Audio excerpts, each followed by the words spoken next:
ធមជាតិអើយជួយគិតខ្ញុំផងខ្ញុំកើតទុកពេកកូនឡងក្នុងបេះដូងស្ទើរតែធ្លីហើយខំប្រឹងធ្វើ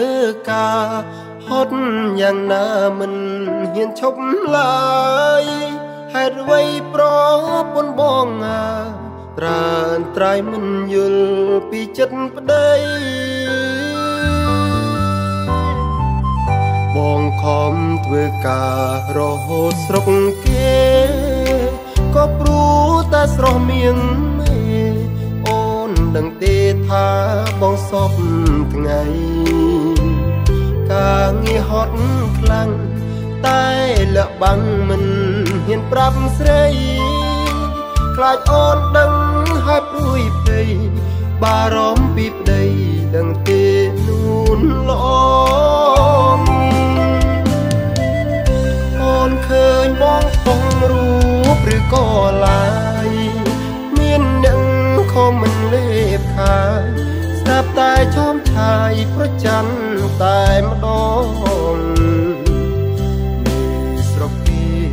រួមអានគ្នាដូចអូនបងអ្នកខ្លាំងមិនដែលស្គាល់ផងគេខំមិនបងលេងទេអូនណាបងយល់ចិត្តអូនស្ងួនស្រឡាញ់ប្តីបារម្ភខ្លាចបងមានថ្មីសូមកុំភ័យបងណាអូនណានៅក្នុងលោកកា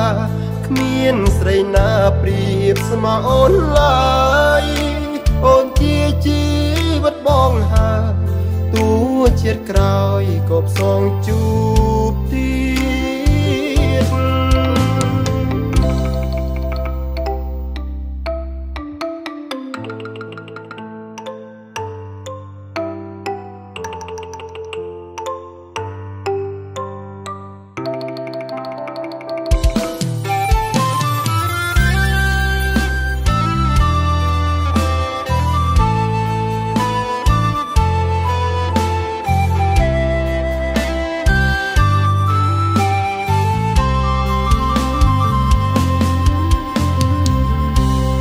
ឃើញបងផងរូ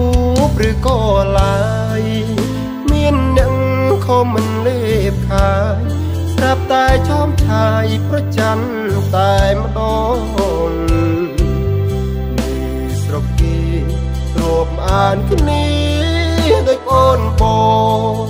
អ្នកខ្លាំងមិនដែលស្គាល់ផងគេខំមិនបងលេងទេអូនណាបងយល់ចិត្តអូនស្ងួនស្រឡាញ់ប្តីបារម្ភខ្លាចបងមានថ្មីសូមកុំភ័យបងណាអូនណានៅក្នុងលោកកាគ្មានស្រីណាប្រៀបស្មើអូនឡើយអូនជាជីវិតបងហើយទូជាតិក្រោយក៏ផ្សងជួប